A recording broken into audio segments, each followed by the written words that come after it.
प्यारे बच्चों, आज हम कक्षा 6 गणित प्रकाश का अध्याय 2 रेखाएं एवं कोण के बारे में चर्चा करेंगे। और रेखाएं एवं कोण के बारे में चर्चा करने से पहले हमें बिंदु के बारे में जानना होगा, रेखाखंड के बारे में जानना होगा, रेखा किसे कहते हैं और किरण किसे कहते हैं, ये इन सब के बारे में हमें जानना होगा। तो आइए एक एक करके हम इनके बारे में चर्चा करते हैं। बिंदु। अब बिंदु किसे कहते हैं? देखो, पेन से, पेंसिल से या सुई की नोक से या प्रकार से आप एक ऐसे पॉइंट लगाओगे।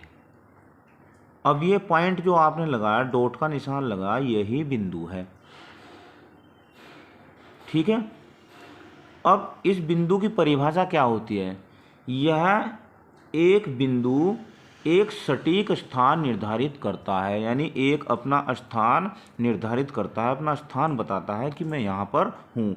लेकिन एक बात है कि इसकी कोई लंबाई नहीं होती, ना ही कोई इसकी चौड़ाई होती है और ना ही कोई इसकी ऊंचाई होती है। देखो आप, ना तो ये लंबा है, ना चौड़ा है, ना ऊंचा है। अब देखो यहाँ पर मैंने 3 बिंदु लगा दिए हैं, 3 बिंदु। अब तीनों बिंदु में अगर आप अंतर देखोगे तो क्या अंतर है?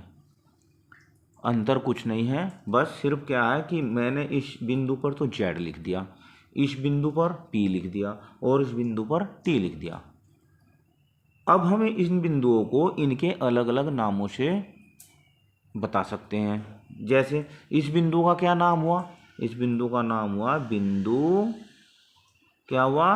बिंदु Z। ये बिंदु क्या होगा? बिंदु P। और ये वाला बिंदु, ये हो गया आपका बिंदु T। ऐसे ही अगर इस पर मैं M लिख देता हूँ तो ये क्या हो जाएगा? ये हो जाएगा बिंदु M। आशा करता हूँ कि बिंदुओं के बारे में आप सीख चुके होंगे। अब बिंदु आपकी समझ में आ गया?